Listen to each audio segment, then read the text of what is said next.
panibagong tips, panibagong kaalaman, panibagong ideya. Dol, ang bubong nito Dol, ito na. Dati. Ngayon, pipinturahan ko to Dol, no? Ito po ay bibigyan ko lang po kayo ng magandang ideya, no? Para makatipid tayo.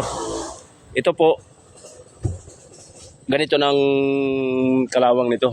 Puro na kalawang. Ayan.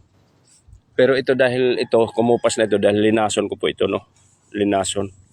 Kasi hindi po, pero bumili ka ng mga brand yung yero ngayon. Kung halimbawa pasira na yung bubong mo, wala namang butas, kinakalawang lang.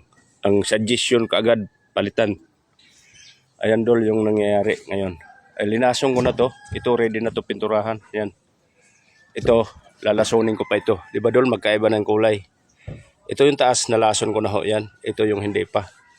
Ngayon, ang mangyayari nito, kayong mga sana makadagdag to ng kaalaman o ideya para makatipid tayo, no? Kaya hindi bero maghanap ng pera para lang sa pagpalit ng yero. Dol, lasunin nyo muna ang kalawang bago nyo apply ng pintura. Kasi pag pininturahan to Dol, dahil yung gagamitin nito roof guard. Ang roof guard po ay isang water base. Ngayon, pag hindi mo tulinason, itong kalawang na yan, na ilaliman ng pintura, kakalat pa rin yan. Dahil ang kalawang may buhay, di ba?